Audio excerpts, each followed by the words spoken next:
Central delta water management పర్యవేక్షణ సందర్భంగా ఈరోజు లొల్లలాకలు చేసినటువంటి సందర్భంలో ఈ యొక్క కార్యక్రమంలో భాగస్వాములైనటువంటి గౌరవ శాసనసభ్యులు బండారు సత్యానందరావు గారికి, అదేవిధంగా మన జనసేన నాయకులు మిత్రులు బండారు శ్రీనివాస్ గారికి, అదేవిధంగా మరొక మిత్రులు మన ఆకుల రామకృష్ణ గారికి, రాష్ట్ర రైతు నాయకులు, అదేవిధంగా మా ప్రాజెక్టు చైర్మన్ శ్రీ గొబ్బల మా శ్రీనివాస్ గారికి, ఇంకా వేదిక మీద ఉన్నటువంటి రైతు నాయకులకు, అధికారులకు, పాత్రికేయ మిత్రులకు అందరికీ కూడా ముందుగా నా హృదయపూర్వకమైనటువంటి నమస్కారాలు మీ అందరికీ కూడా తెలియజేసుకుంటున్నాను.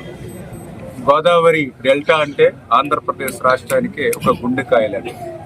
అటువంటి గోదావరి డెల్టా కూడా ఈరోజు ఉపద్రవం వచ్చినటువంటి పరిస్థితి. దానికి రెండు రకాలుగా, ఒకటి సూపర్ ఎల్నినో ప్రభావం, రెండోది గత 5 సంవత్సరాల జగన్మోహన్ రెడ్డి పాలన పాపం ఫలితం. ఎందుకంటే ఈరోజు మనం చూస్తూ ఉన్నాం, గోదావరి 70 సంవత్సరాల చరిత్రలో ఈ 15,000 క్యూసెక్కుల నీరు ఈ జూలై నెలలో రావడం ఇదే ప్రథమం అని చెప్పి ఇరిగేషన్ అధికారులు చెప్తూ ఉన్నారు. ఏదైతే ఎప్పుడు కూడా మనం వాటర్ కేర్ సిటీ గోదావరికి వస్తే మనము సీలేరు నుంచి మార్చి ఏప్రిల్ నెలలో తీసుకుంటాం రబీ టైంలో. అటువంటిది జూలై నెలలోనే మేము ఇప్పుడు సీలేరు నుంచి 4,000 5,000 క్యూసెక్కుల నీరు తీసుకుని ఇవాళ కిందకి గోదావరి డెల్టాకి పంపిస్తూ ఉన్నామని అంటే ఇంకా గోదావరిలో ఇన్ఫ్లో ఏ మాదిరిగా అడిగంటి మనందరికి కూడా అర్థమవుతున్నటువంటి పరిస్థితి. మరి ఇటువంటి పరిస్థితులు దృష్టిలో పెట్టుకుని ఏ రకంగా నీటి యాజమాన్యాన్ని రైతులు, ఇరిగేషన్ డిపార్ట్మెంటు, రెవెన్యూ డిపార్ట్మెంటు అందరూ కూడా ఏ రకంగా కోఆర్డినేట్ చేసుకోవాలి, కాలువల్లో ఎక్కడెక్కడ లాకులు, షట్టర్స్ ఏ మాదిరిగా ఉన్నాయి, ఏ లాకుల దగ్గర రీడింగ్స్ ఎట్లా ఉన్నాయి, ఎంత ఇన్ఫ్లో ఎంత అవుట్ఫ్లో ఇస్తూ ఉన్నారు అనేటువంటిది క్రింది స్థాయి వరకు కూడా. ఎందుకంటే తెలుగుదేశం, జనసేన, బీజేపీ కూటమి ప్రభుత్వం అని అంటే ఏదో ఆఫీసుల్లోనూ, ఏసీ రూమ్లోనూ, ఏసీ గదుల్లోనూ కూర్చోవడం కాదు. సంక్షోభం వచ్చింది అని అంటే, ఇబ్బంది వచ్చింది అని అంటే కాలువల మీద, గట్ల మీద, పొలాల్లోనూ తిరిగేటువంటి నాయకత్వం. అందుకే ఈ రోజు ధవళేశ్వరం హెడ్ స్లూయిస్ దగ్గర నుంచి ఈ లొల్లలాకులు, కొత్తపేట నుంచి అమలాపురం, పీగన్నవరం, ముమ్మిడివరం అన్ని నియోజకవర్గాలు కూడా శివారు ప్రాంతం వరకు కూడా ఈ యొక్క కాలువల నీటి పరిణామాన్ని పరిశీలిస్తూ, లాకుల్ని ఎక్కడికక్కడ ఇన్స్పెక్షన్ చేస్తూ, అధికారులకి, మా నీటి సంఘం వాళ్ళకి ఎక్కడికక్కడ డైరెక్షన్ చేస్తూ, మోటార్ సైకిళ్ళ మీద మేము తిరుగుతూ ఈ పర్యవేక్షణ చేస్తున్నాం. ఈ సందర్భంగా రైతాంగం అంతా కూడా గుర్తు పెట్టుకోవాల్సిన అవసరం. ఈరోజు ఎంత వర్షపాతం తక్కువ ఉన్నప్పటికీ, గోదావరిలో ఇన్ఫ్లో తక్కువ ఉన్నప్పటికీ, సమగ్రమైనటువంటి వాటర్ మేనేజ్మెంట్ తో ఈరోజు మేము 14,700 అంటే ఇటు ఏదైతే ఈస్ట్ గోదావరి అటు వెస్ట్ గోదావరికి కలిపి 14,700 మ్యాక్సిమం వాటర్ ఈవేళ ఇక డెల్టాకి ఇస్తూ ఉంది. అయినప్పటికీ కూడా శివారు ప్రాంతాల్లో నీటి ఎద్దడి ఎదుర్కొంటూ ఉన్నటువంటి పరిస్థితి మనం చూస్తూ ఉన్నాం. ఇటువంటి స్థితిలో మా ఇరిగేషన్ అధికారులకి, అదేవిధంగా ప్రజాప్రతినిధులు కూడా తెలియజేశాం. ఏదైతే పై భాగాన ఇప్పుడే నేను పరిశీలిస్తే కొంచెం వాటర్ ఓవర్ఫ్లో అయిపోయి గట్లు మేంచి ఓవర్ఫ్లో అయి బయటకు పోతూ ఉన్నటువంటి స్థితి, దాంతో నీటి మట్టం తగ్గిస్తూ ఉన్నారు. అంచేత ఓవర్ఫ్లో ఎక్కడైతే ఉందో అది ఎస్టిమేట్ చేసి ఓఎండ్ఎం కింద ఎమర్జెన్సీ వర్క్ కింద చేపట్టమన్నారు. అదేవిధంగా ఎక్కడైనా డౌన్ ఏరియాలో ఎక్కడైనా సరే వాటర్ ఫ్లోకి అడ్డంకులు ఏమున్నా కూడా ఇమ్మీడియట్లీ దానికి కూడా ఎస్టిమేషన్ వేసి అత్యవసర పనుల కింద మరి చేపట్టాలని చెప్పేసి స్పష్టంగా వాళ్ళకు కూడా ఆదేశాలు ఇవ్వడం జరిగిందని చెప్పి తెలియజేసుకుంటూ, ఏదైతే రైతాంగం కూడా ఈ తక్కువ నీటి యాజమాన్యంతో ఉండేటువంటి పంటల్ని, తక్కువ కాల పరిమితి ఉన్నటువంటి పంటల్ని ప్రిఫర్ చేసుకోవాలి. ఆరుతడి పంటలకు అవకాశం ఉన్న చోట్ల ముందుకు వెళ్ళవలసిన అవసరం ఉంది. డ్రింకింగ్ వాటర్ కి ఫస్ట్ ప్రిఫరెన్స్ ఇవ్వాల్సినటువంటి అవసరం ఉంది. అవసరమైతే వంతుల వారి విధానాన్ని కూడా పగడ్బందీగా కలెక్టర్స్ యొక్క ఆధ్వర్యంలో రెవెన్యూ, ఇరిగేషను, నీటి సంఘాలు, ప్రజాప్రతినిధుల కోఆర్డినేషన్ తో ముందుకు సాగవలసినటువంటి అవసరం కూడా ఉంది అని చెప్పి ఈ ఎల్నినో సందర్భంగా మనం ఆ జాగ్రత్త తీసుకెళ్లాలని చెప్పి తెలియజేసుకుంటూ, అదేవిధంగా చూస్తే దగ్గర ఇప్పుడు జూన్ నుంచి ఇప్పుడు జూలై 17వ తారీఖు అంటే దగ్గర 45 రోజులైంది. 50% అంటే సాధారణ వర్షపాతం కంటే 50% తక్కువ నమోదైనటువంటి 90% మండలాల్లో సాధారణ వర్షపాతం కంటే 50% తక్కువ వర్షపాతం నమోదైన పరిస్థితి. మన ప్రాంతంలో అయితే ఆ 50% కాదు కదా, 5% కూడా వర్షం లేనిటువంటి పరిస్థితి.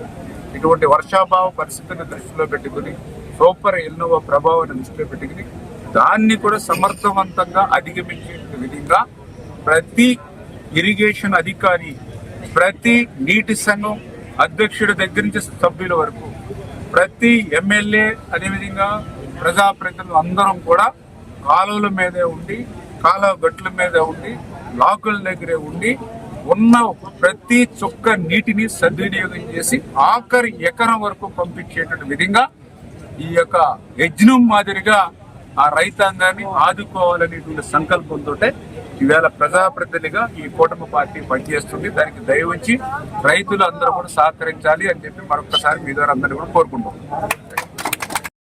ఇప్పుడే నేను చెప్పాను, ఇప్పుడే మనం లొల్లలాకుల దగ్గర ఉన్నాం.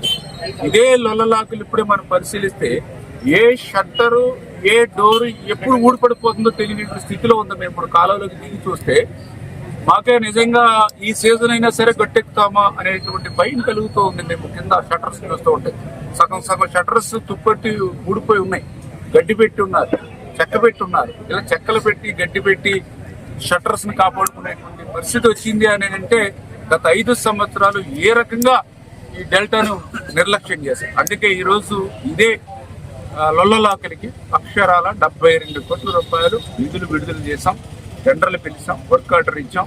ఈ సీజన్లోనే పనులు మొదలుపెట్టి ఆ పనులు కూడా కంప్లీట్ చేయబోతుంది. ఈ లొల్లలాకులనే కాదు, మొన్ననే మీరు చూసారు ధవళేశ్వరం సంబంధించిన గేట్లు. అలా ధవళేశ్వరం గేట్లకి ప్రమాదం ఏర్పడితే ఇంకా ఈ లొల్లలాకులు కాదు, 2 గోదావరి జిల్లాలకి చొక్క నీరు ఉండదు. మళ్ళీ కాటన్ మహాసేడికి ముందు ఏ రకంగా అయితే తేగలు, దుంపలు, కలగదుంపలు తిన్నామో అటువంటి పరిస్థితి. దానికి కూడా మొన్ననే 150 కోట్లు పెట్టి చంద్రబాబు నాయుడు గారు 117 గేట్లని మళ్ళీ కొత్తగా మనం ఏర్పాటు చేసుకుంటూ వస్తున్నటువంటి పరిస్థితి. అంటే ఈ రకంగా ఈరోజు ఆర్థిక పరిస్థితి మాకు సహకరించకపోయినా, వెంటిలేటర్ మీద ఉన్నటువంటి ఆర్థిక స్థితి మాకు వారసత్వంగా గత ప్రభుత్వం ఇచ్చినా కూడా గత ప్రభుత్వ తప్పిదాలన్నింటినీ కూడా ఒక్కొక్క దాన్ని సరి చేసుకుంటూ ఈరోజు మళ్ళీ గోదావరి డెల్టాను మళ్ళీ ముందుకు తీసుకెళ్ళాలి, గత వైభవం గోదావరి డెల్టాకి ఇవ్వాలనేటువంటి ఆలోచనతో మరి ఇవన్నీ కూడా ఇప్పుడు ఇమీడియట్లీ మనం చేసేటువంటి ప్రక్రియ. రేపు భవిష్యత్తులో గోదావరి డెల్టా కూడా ఒక శాశ్వతమైనటువంటి పనులు చేసి చేయాలనేటువంటి ఆలోచన. అందుకే మొన్న చంద్రబాబు నాయుడు గారు కూడా 36 ఇరిగేషన్ ప్రాజెక్టులు ఒక క్యాలెండర్ ఇచ్చారు. దేశ చరిత్రలో ఒక ఇరిగేషన్ క్యాలెండర్ విడుదల చేయడం అనేది మొన్నే చంద్రబాబు నాయుడు గారికి సాధ్యమైంది. ఆ 36 ఇరిగేషన్ ప్రాజెక్టులు 3 సంవత్సరాల్లో ఖర్చు పెడతారు, పూర్తి చేస్తారు. అటువంటి 36 ప్రాధాన్యత ఇరిగేషన్ క్యాలెండర్లో మన గోదావరి మోడరేషన్ కూడా అందులోకి చేర్చడం జరిగింది. ఆ చేర్చడమే కాదు, ఆ గోదావరి మోడరేషన్ పనులు చేయాలని అంటే శాశ్వత ప్రాతిపదికన చేయాలని అంటే ఇప్పుడు రైతులు చెప్తూ ఉన్నారు, మాకు అక్కడ షట్టర్ బాగోలేదు, ఇక్కడ డోర్ బాగోలేదు, అక్కడ సైఫన్ పోయింది, దానికి కనెక్షన్ అవ్వలేదు, దీనికి పూడిక అయిపోయింది. ఇవన్నీ కూడా లైడార్ సర్వే 14 కోట్ల రూపాయలు పెట్టి 2 జిల్లాలు కూడా లైడార్ సర్వే చేసాం. ఆ లైడార్ సర్వే నుంచి ఇప్పుడు ఒక డిపిఆర్ తయారు చేస్తాం. అంటే ఆ డిపిఆర్ కనుక వస్తే ధవళేశ్వరం హెడ్ స్లూయిస్ దగ్గర నుంచి ప్రతి లాకు, ప్రతి షట్టరు, ప్రతి కాలువ, ప్రతి డ్రైను, సముద్రంలో కలిసే ప్రాంతంలో కూడా డ్రెడ్జింగ్ కూడా ఏ మోతాదులో ఎంత మేర పేరుకుపోయింది, ఎంత మేర తీయాలి, మొత్తం టోటల్ డీటెయిల్డ్ రిపోర్ట్ మనకు వస్తుంది. దానికి ఎస్టిమేషన్లు వేసి. అందరికీ నమస్కారం. గత 5 ఏళ్ల పాలనలో మనం ఇరిగేషన్ మినిస్టర్లో చూసాం రకరకాల విన్యాసాలు. సెంట్ పర్సెంటేజా, అరసెంట్ పర్సెంటేజా అని చెప్పేవాళ్ళు ఒకడైతే, ఇంకో మంత్రి నేను ఎన్ని బూతులు తిట్టాను, అన్ని బూతులు తిట్టానని చెప్పి వీడియోలు పట్టుకెళ్ళి జగన్కి చూపించి మెప్పు పొందే ప్రయత్నం చేశారు తప్ప వాళ్ళకి ఆ శాఖ మీద పట్టు లేదు, సాధించలేదు, ఏ రోజు దృష్టి కూడా పెట్టలేదు. రైతు ఎట్టిపోతే మాకెందుకు అనే నినాదంతోనే ముందుకెళ్ళారు. మరి ఈ రోజున నేను సగౌరవంగా చెప్తా ఉన్నాను, రైతే రాజు అవ్వాలి, వాళ్ళు 10 ఏళ్ళు మట్టిలో పెడితేనే మన 5 ఏళ్ళు నోట్లోకి వెళ్తాయనే నినాదంతో ఆఖరి ఎకరం వరకు కూడా నీరు అందాలనే ప్రయత్నం, బలమైన ప్రయత్నం చేస్తూ ఇటు అధికారుల్ని అందరినీ అలర్ట్ చేస్తూ నాయకులను కూడా అందరినీ కూడా సిద్ధంగా ఉంచుతూ మరి ఎప్పుడూ కూడా నిరంతరం రాష్ట్రం అంతా తిరుగుతున్న మహా నాయకుడు మా మంత్రి గారు నిమ్మల రామానాయుడు గారిని సగౌరవంగా చెప్పుకుంటా ఉన్నాం. మరి మీ అందరికీ తెలుసు చంద్రబాబు నాయుడు గారు పడుకోరు, మమ్మల్ని ఎవరిని పడుకోనివ్వరు. అయితే నిమ్మల రామానాయుడు గారి విషయంలో అయితే చంద్రబాబు నాయుడు గారు నువ్వు అరగంట పడుకోరా బాబు అన్నా సరే ఈయన పడుకోవట్లా. అయితే నాకు భయం ఏంటంటే వీళ్ళందరూ కూడా అంటే గౌరవ ముఖ్యమంత్రి చంద్రబాబు నాయుడు గారు కానీ, లోకేష్ గారు కానీ, రామానాయుడు గారు కానీ నా శాఖ కిందకు వస్తారు. ఎందుకంటే వాళ్ళు కార్మికులు. ఏదో రోజున అంటే కార్మికులకు ఒక టైం ఉంటుంది, 8 గంటలు కానీ 10 గంటలు కానీ ఓటీలతో మహా అయితే 10 గంటలు పనిచేసే పరిస్థితి. వీళ్ళు దాన్ని అధిగమించి పడుకోమన్నా పడుకోకుండా పనిచేస్తుంటే వీళ్ళ అభిమానులు అందరూ కూడా వెట్టి చాకరీ చేయిస్తున్నామని నా మీద ఎప్పుడైనా కేసు పెడతారు పరిస్థితి కూడా, ఆ భయం కూడా ఉంది. అయితే ఏదో విమర్శలు చేయాలి, అల్లకల్లోలాలు సృష్టించాలి, ఎక్కడైనా శవం కనపడితే చాలు ప్రత్యక్షం అయిపోతున్నారు. వాళ్ళకి చిత్తశుద్ధి లేదు. గత 5 ఏళ్ల పాలనలో చూసాం, ఏ రోజు కూడా ఎవరి పని వాళ్ళు, ఏ శాఖలో పని వాళ్ళు చేసేవారు కాదు. అపహాస్యం పాలు చేసేవారు ప్రతిదీ కూడా. వాళ్ళకి ఏ అవగాహన లేక ప్రెస్ ముందు వచ్చి ఆ ఇద్దరు గత 5 ఏళ్ల ఇరిగేషన్ లో పనిచేసి ఇద్దరు మంత్రులకి ఒక్క 10 నిమిషాలు రామానాయుడు గారితో డిబేట్ కూర్చుంటే, మేము ఛాలెంజ్ విసురుతున్నాం, డిబేట్ కూర్చుంటే మళ్ళీ వాళ్ళు ముఖం ప్రెస్కు చూపించారు. ఎందుకంటే వాళ్ళకి ఏ విధమైన అవగాహన ఉండదు. కేవలం ఈరోజు ప్రతి ఎకరానికి నీరు అందించాలనే కృతనిశ్చయంతో చంద్రబాబు నాయుడు గారి ఆదేశాల మేరకు మరి పరిమితికి మించి పనిచేస్తూ, మరి మొన్న చూసాం బుడమేర వాగు ముంచెత్తినప్పుడు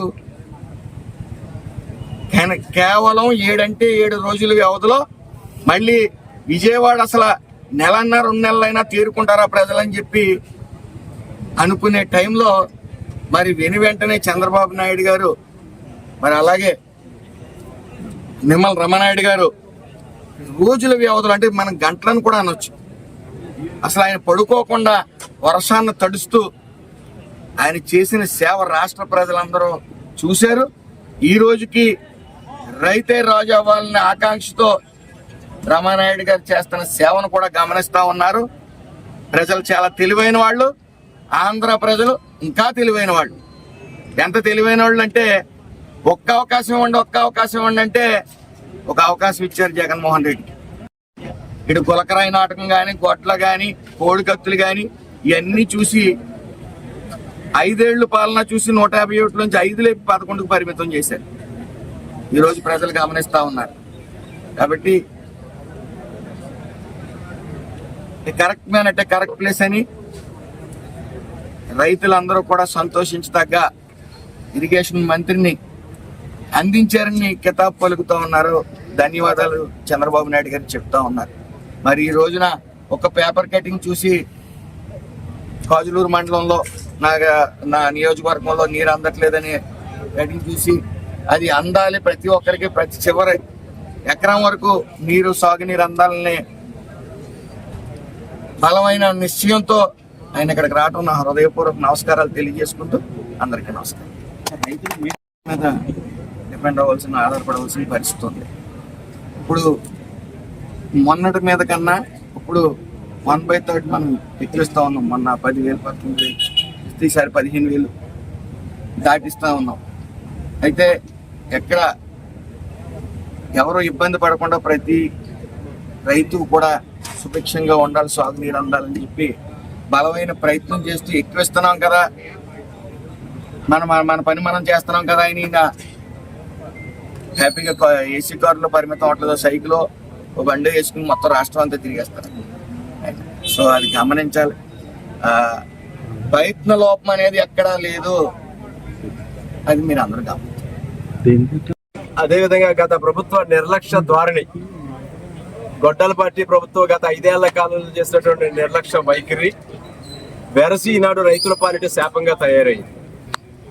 ఈనాడు ఈ గడ్డి కాలంలో రైతులందరూ కూడా అప్లాండ్ రీచ్లో ఒకేదాని ప్రాబ్లమ్స్ ఉంటే థైలాండ్ ప్రాంతంలో మరొక రకమైన ప్రాబ్లమ్స్తో పంటకు నీరు అందక ఇబ్బందులు పడే పరిస్థితి తలెత్తుందంటే ఇది కాలానుగుణంగా చేయనటువంటి గత ప్రభుత్వం యొక్క నిర్లక్ష్య వైఖరి, దానికి తోడు ఈ వాతావరణ పరిస్థితులు ఈనాడు యొక్క ఇబ్బందులు తలెత్తాయి.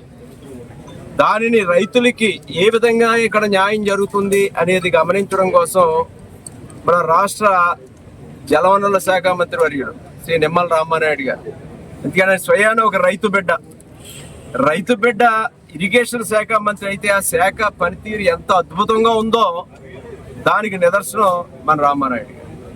ఆయన వచ్చిన 2 ఏళ్ల కాలంలోనే ఎక్కడ రైతాంగం ఇబ్బందులు ఎదుర్కొంటే అక్కడ ఆయన ప్రత్యక్షం అవుతూ ఉన్నారు. ఇందాక మా మంత్రి గారు సుభాష్ గారు చెప్పినట్టుగా ఉడమేరు గంటలు పడితే మరి పెనుగాళ్ళు వేస్తూ ఉంటే ఒక గొడుగు పట్టుకుని ఆయన అక్కడే మఖా వేసి గల్లు పోర్చుంది. తుంగభద్ర గేట్లు కొట్టుకుపోతే తక్షణ ఆ గేట్లు కర్ణాటక ప్రభుత్వంతో మాట్లాడి ముఖ్యమంత్రి గారి దృష్టికి తీసుకెళ్తారు. ఈ రోజున పట్టిసీమ ఉండడం వల్ల కృష్ణా డెల్టా ఈనాడు నీరు అందుతోందంటే పట్టిసీమ ద్వారా నీరు అందిస్తాం. ఈ రకంగా మరి బ్యారేజ్ గేట్లు కానీ ఈనాడు మన లొల్లలాకులకి 74,20,00,000 రూపాయలు మంజూరు చేయడం కానీ ఈ విధమైన రాష్ట్రంలోనే ఒక జలకళ సంతరించడానికి వెళ్తూ ఈనాడు డెల్టా రైతులు, ప్రధానంగా గోదావరి డెల్టా రైతులు ఎదుర్కొంటున్నటువంటి ఈ సాగునీరు ఇబ్బందులు తొలగించడానికి స్వయంగా ఆయన వచ్చి పర్యటించే ఒక మోటార్ సైకిల్ కాదు, సమస్య పరిష్కారం ముఖ్యం, వాస్తవాలు మనకు తెలియాలి, కళ్ళారా చూడాలి అనే ఉద్దేశంతో ఇక ఉదయం బయలుదేరి రాత్రి 2 గంటల దాకా ఆయన ఒక రివ్యూలో ఉన్నారు. నాకు 12 గంటలకు మాట్లాడారు. రివ్యూలో ఉండి ఉదయం మళ్ళీ 6 గంటలకు బయలుదేరి బొబ్బర్లంకి వచ్చి ఈనాడు ఈ రైతుల యొక్క సమస్యలు తెలుసుకుంటూ అధికారులను కూడా వెంట పెట్టుకుని ఈ లాకులు తిరుగుతూ రైతులకు సాగునీరు ఇబ్బందులు చేసే కృషి నిజంగా హృదయపూర్వకంగా గోదావరి డెల్టా రైతాంగం తరపున ఆయన అభినందిస్తూ ఉన్నాను. దీనికి వారు అన్ని విషయాలు కూడా చెప్పారు. సత్వర పరిష్కారాలు కొన్ని ఉంటాయి, శాశ్వత పరిష్కారాలు కొన్ని ఉంటాయి. వాటి మీద గౌరవ ముఖ్యమంత్రి గారి దృష్టికి తీసుకెళ్లి రామానాయుడు గారు ఆల్రెడీ దాని గురించి వర్కౌట్ చేస్తూ ఉన్నారు. ఇక్కడ మన ప్రాంతానికి వచ్చేసరికి లొల్లా మేల్పాలెం రైతుల యొక్క ముప్పు సమస్య ఉంది. అక్కడ వాలి సర్ప్లస్ వీరు నిర్మాణం చేయాలి. ఈ యొక్క అప్పలంలో ఉన్న ఇచ్చాలి పంపింగ్ స్కీముల సమస్యలు కూడా చూడటం జరిగింది. కలర్ వచ్చి pumping scheme, Peravaram pumping scheme కూడా చూడటం జరిగింది. ఈ విధంగా ఏ విధమైన ఇప్పుడు ఈ పర్యటన ఈ విధంగా కొనసాగి పరివుల లేదా అక్కడ నడిపూడి, సమరసలాకు, అన్నంపల్లి ఆకుపోయేటట్టు, మురమల్ల బ్యారేజ్ ఇక్కడ వరకు సాయంత్రం వరకు కూడా ఒక మోటార్ సైకిల్ మీద ప్రయాణం చేసి స్వయంగా కళ్ళారా చూసి రైతులకు ఏ విధంగా ఆదుకోవాలి అంటే రైతులు కూడా ఇండికేట్ చేయాలి. అది ఇరిగేషన్ శాఖ అవని, రెవెన్యూ శాఖ అవని, అగ్రికల్చర్ శాఖ అవని. వారు చెప్పినట్టుగా అవసరం అయితే ఐలాండ్ ప్యాచెస్ లో వేరే పంటకు వెళ్లాల్సిన అవసరం ఉంటుంది. ఇలాంటి నీటి ఎద్దడి పరిస్థితులు తలెత్తినప్పుడు హై లెవెల్ ప్యాచెస్ లో డీపీలు కానీ లేదా హై లెవెల్ కెనాల్స్ ఉన్నప్పుడు వాటిని వేరే పంటలకి మారాల్సిన అవసరం ఉంటుంది. ప్రత్యామ్నాయ పంటలకి వెళ్ళాలి లేదా వేరే ఆరుతడి పంటలకు వెళ్ళాలి. ఈ థైలాండ్ లో వాళ్ళకి అలాంటి అవకాశాలు ఉండవు. వీటన్నిటిని కూడా ఇండికేట్ చేసి భవిష్యత్తులో డెల్టా ఎలాగ ఆధునీకరణ చేయడానికి కార్యరూపం దాన్ని తీసుకెళ్ళడం కోసం కృషి చేస్తూ ఉన్నారు. అది కూడా చంద్రబాబు నాయుడు గారు, పవన్ కళ్యాణ్ గారు, మోడీ గారు యొక్క ఎన్డీఏ కూటమిలో రామానాయుడు గారు లాంటి జలవనరుల శాఖ మంత్రులు తప్పకుండా గోదావరి డెల్టా సాధిస్తారనే నమ్మకం నాకు ఉంది. రామానాయుడు గారు జలవనరుల శాఖ మంత్రిగా వారికి ముఖ్యమంత్రి గారు వారి పేరు శాశ్వతంగా ఉండే విధంగా గోదావరి డెల్టా డెఫినెట్ గా అవి పనులు మొదలుపెట్టి 3 సంవత్సరాల కాల పరిమితులు అవి మొదలుపెట్టి పూర్తి చేస్తారు. ఈనాడు పర్యటన ఇచ్చేసినందుకు రామానాయుడు గారు స్వయంగా రైతాంగం సంతోషపడే జలవనరుల శాఖ మంత్రి చంద్రబాబు నాయుడు గారికి ఈ విధంగా కృషి చేస్తున్నాడు. రామానాయుడు గారికి కృతజ్ఞతలు తెలియజేస్తున్నాడు. రైతులు కూడా ఎడ్యుకేట్ అవ్వాలి. ఇదేదో ఒక్క రోజులో వచ్చిన ప్రాబ్లం కాదు, ఇది ఏనాడు నుంచో ఉన్న ప్రాబ్లం.